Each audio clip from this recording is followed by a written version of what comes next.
दोस्तों, आजकल प्यार होना और फिर शादी होना और कुछ ही समय में डिवोर्स होना इतनी आम बात हो गई है कि ज़्यादातर लोग ऐसी घटनाओं को अब ज़्यादा अहमियत ही नहीं देते।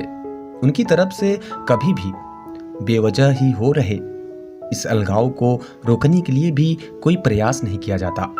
आज की कहानी कुछ ऐसे ही हो रहे अलगाव की है, जिसे खुद एक पत्नी अपने शब्दों में बता रही है।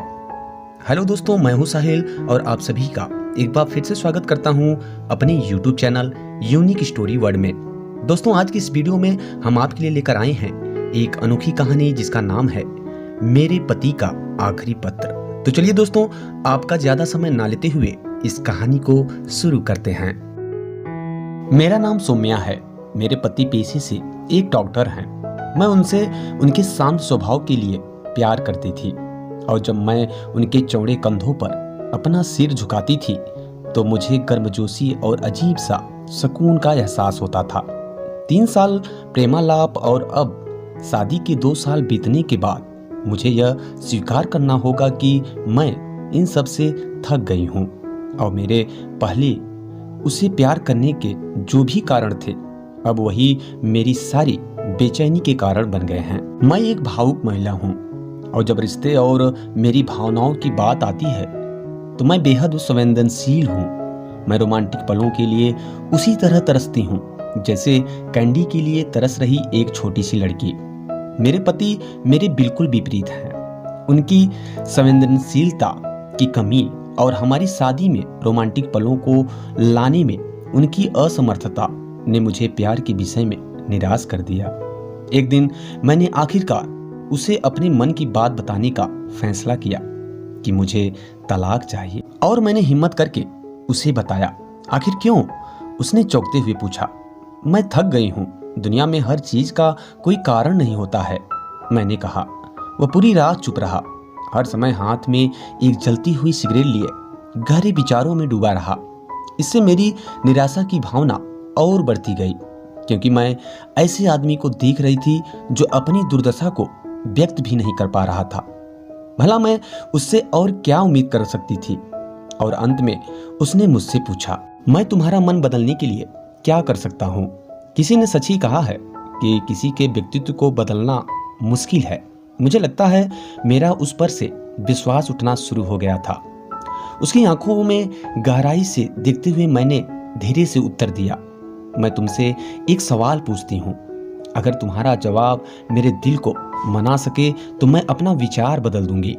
मान लो मुझे एक पहाड़ की चट्टान पर खिला एक फूल चाहिए और हम दोनों को ये पता हो कि उस फूल को तोड़ने से तुम्हारी मृत्यु हो जाएगी, तो क्या तुम मेरे लिए ऐसा करोगे?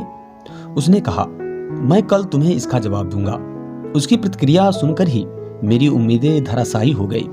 मैं अगली सुबह उठी तो पाया कि वह चला गया था और सामने के दरवाजे के पास खाने की मेज पर दूध के गिलास के नीचे उसकी खुरदरी लिखावट के साथ कागज का एक टुकड़ा पड़ा था जो पढ़े जाने पर ये बातें बयां करती थी। प्रिय, मैं तुम्हारे लिए वह फूल नहीं तोड़ूंगा, लेकिन अगर तुम चाहो तो मैं तुम्हें इसके पीछे का कारण जरूर बताना चाहूंगा। यह पहली पंक्ति पढ़ते ही मेरे दिल के हजारों टुकड़े हो गए।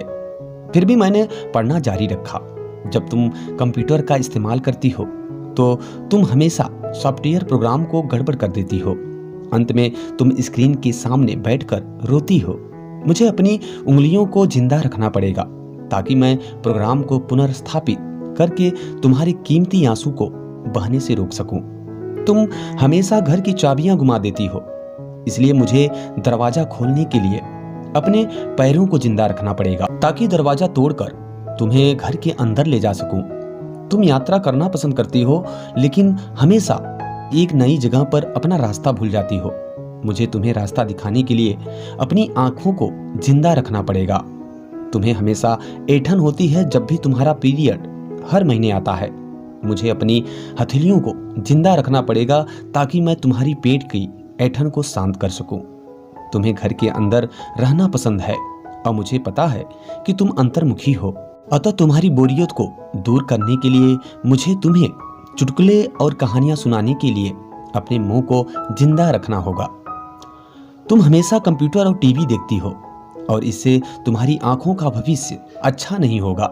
मुझे अपनी आंखों को बचाना होगा ताकि हम जब बूढ़े हो जाएं तो मैं तुम्हारी आंखें बन सकूं, तुम्हारे सिर से सफेद हो रहे बाल चुन सकूं, तुम्हारे नाखूनों को बिना तुम्हें चोट पहुंचाए काट सकूं। मैं भी समुद्र तट पर टहलते हुए तुम्हारा हाथ पकड़ना चाहता हूं, जैसे तुम धूप और सुंदर रेत का आनंद लेती हो और खुशी से गाने गुनगुनाती हो।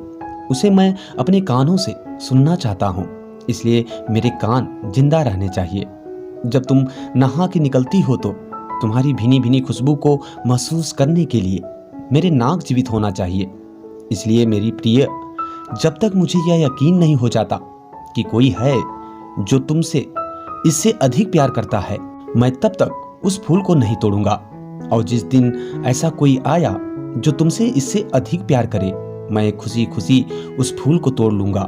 ये पढ़ते ही मेरे आंसू पत्र पर गिरे और उसकी लिखावट की स्याही धुंधली हो गई। मैंने उसे पढ़ना जारी रखा। अब जब तुमने मेरा उत्तर पूरा पढ़ लिया है, अगर तुम संतुष्ट हो, अगर मैंने तुम्हारे दिल को मना लिया हो, तो कृपया सामने का दरवाजा खोलो, क्योंकि मैं बाहर खड़ा हूँ तुम्हारी पसंदीदा ब्रेड और ताजे दूध के साथ। मैं जल्दी से दरवाजा खोलने के लिए दौड़ी और उसके चिंतित चेहरे को अपने हाथों में कसकर पकड़ा और चूम लिया और उसकी बाहों में समा गई। अब मुझे पूरा यकीन हो गया था कि कोई भी मुझसे उतना प्यार नहीं कर सकता जितना कि वह करता है। अतः मैंने फूल को ना ही तोड़ने का फैसला किया। तो दोस्तों, इस वीडियो में बस इतना ही। उम्मीद करते हैं ये कहानी आपको पसंद आई होगी। अगर दोस्तों कहानी पसंद आई हो तो इसे लाइक करें और चैनल पे पहली बार विजिट कर रहे हैं तो सब्सक्राइब कर लें और बेल आइकन को जरूर प्रेस कर लें, ताकि हमारे द्वारा अपलोड किए हुए लेटेस्ट वीडियो का नोटिफिकेशन आपको सबसे पहले मिल सके। तो चलिए दोस्तों, मिलते हैं नेक्स्ट वीडियो में कुछ ऐसे ही इंटरेस्टिंग और अनोखी कहानियों के साथ। तब तक के लिए दीजिए इजाजत। Bye bye, take care and Jai Hind.